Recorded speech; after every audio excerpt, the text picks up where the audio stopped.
ChatGPT'ga $500 berdim va 3 soat davomida ChatGPT bizning o'rnimizga trading orqali savdo qilgan holda pul ishlashga harakat qiladi.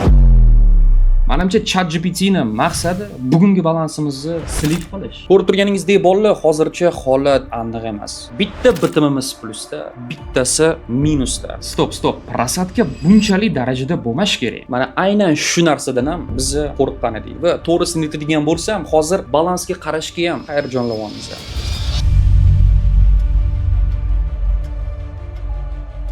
Assalomu alaykum do'stlar. Bugun juda ham noodatiy va g'alati eksperiment qilishga qaror qildik. ChatGPT haqida hammamiz eshitganmiz. ChatGPT orqali ssenariy yozishingiz mumkin, matn yozishingiz mumkin va 2 yil ichida dizaynerlar bilan montajyorlarni ham o'rnini egallaydi degan umiddamiz. Ammo menga bitta savol qiziq. ChatGPT hozirdan bizani o'rnimizga savdo qilgan holda trading orqali daromad topa oladimi?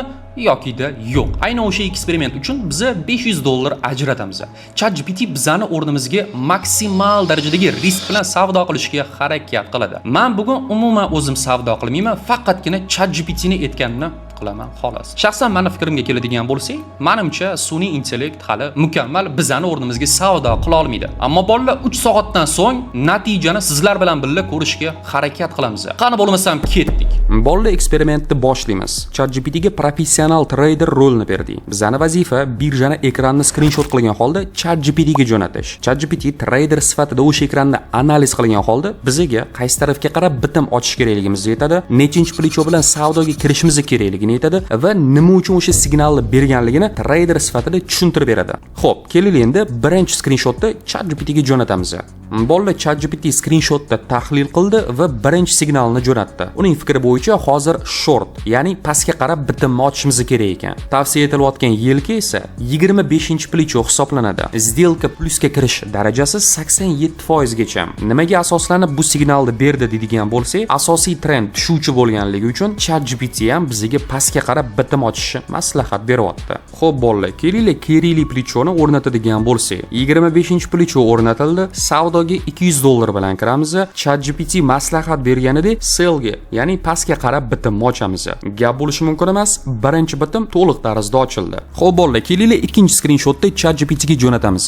Yaxshi, 30-plicho bilan savdoga kiramiz ekan, pastga qarab bitimni ochamiz. Ishonch darajasi 84% ga teng. Signalning asosiy sabablaridan biriga keladigan bo'lsak, asosiy trend pastga qarab tushayotganligi uchun ChatGPT ham pastga qarab bitimni ochdi o'tdi. Xo'p, birjaga o'tib olamiz.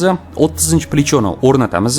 O'zimizga kerakli summani kiritamiz va pastga qarab bitimni ochamiz. Bolalar, ko'rib turganingizdek, hozircha holat aniq emas. Bitta bitimimiz plusda, bittasi esa minusda. Va eslatib o'taman bolalar, men umuman aralashmayman. ChatGPT savdo qiladi. Keling endi oxirgi 3-skrinshotni ChatGPT'ga jo'natamiz. Zo'r, 35-plicho bilan savdoga kiramiz. Bitimni pastga qarab ochamiz. Ishonch darajasi juda ham yuqori, 91% ga teng. Nima uchun bu signal berildi deydigan bo'lsanglar, bu yerda ham xuddi shu asosiy trend pastga qarab tushayotganligi uchun ChatGPT ham pastga qarab bitimni ochdi o'tdi. Birjaga o'tib olamiz. O'zimizga kerakli plichoni o'rnatamiz, kerakli summani yozamiz va bitimni pastga qarab ochsak ham bo'ladi. Barcha bitimlar ochildi. Ana endi ortga yo'l yo'q. Shunaqa ham prasatga bo'ladimi? Сделкamiz hozir точно likvidatsiya bo'lib yopiladi. Bolalar, oradan 30 minut vaqt o'tdi. ChatGPT aytganidek barcha 3 ta bitimni ham ochib oldik. Hozircha 3 ta bitimimiz ham minusda. Unchalik qo'rqinchli vaziyat emas, ammo narx yana ozgina tepaga qarab ko'tariladigan bo'lsa, $500 ayrilishimiz mumkin bo'ladi. Gap bo'lishi mumkin emas. Faqat prasatgida o'tirormay, foydaga chiqsak ham bo'lar ekan. Bolalar, oradan 50 minut vaqt o'tishi bilan ko'rishingiz mumkin, asta-asta sekinlik bilan plusga chiqishni boshladi. Ya'ni narx uje pastga qarab tushishni davom etyapti. Va yana ozgincha narx atkat bo'lib pastga tushadigan bo'lsa, bitimlarimizni o'ylashim bo'yicha plus bilan yopsak ham bo'ladi. Mana aynan shu narsadan ham biz qo'rqqan edik.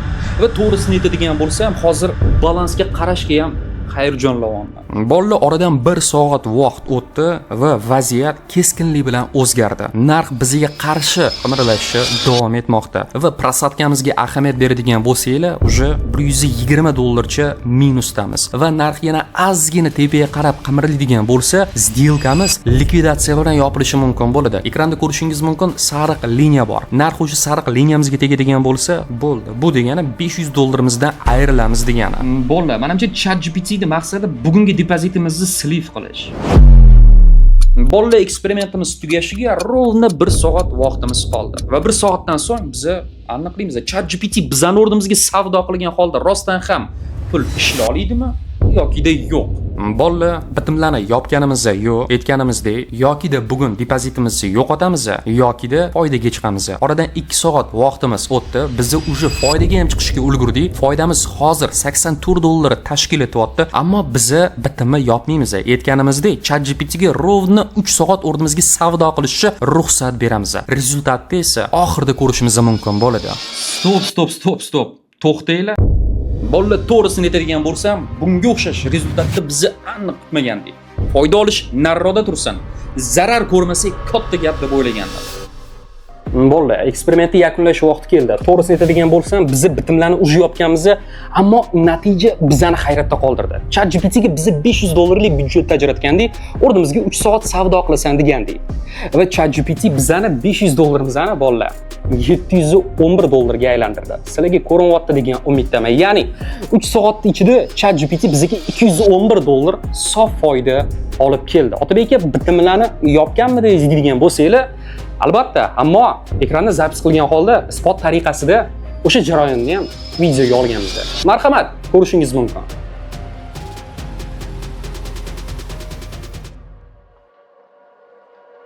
Bola videorolikka shu joyda bitirsak ham bo'ladi. Ko'rib turganingizdek, ChatGPT bizning o'rnimizga $500 bilan rovna 3 soat savdo qildi. Natijada bizga $200 foyda qilib berdi. Natija to'g'risini aytadigan bo'lsam, biz kutgandan ko'ra ham zo'rroq bo'ldi. Ammo bolalar, bu degani ChatGPT ProTraderga qaraganda zo'rroq savdo qiladi degani emas.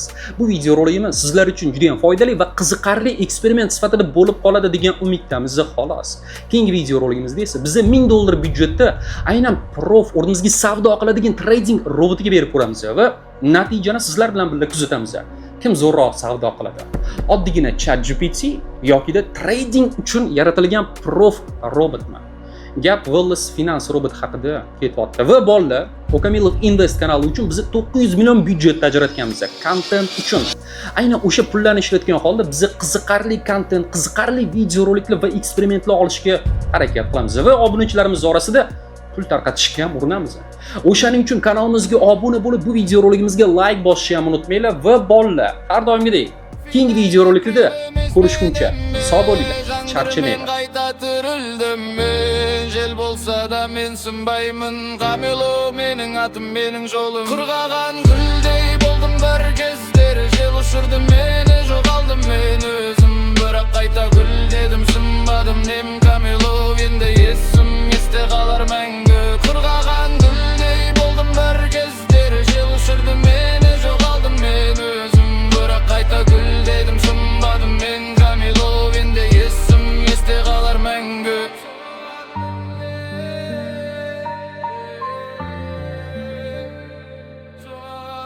Yeah.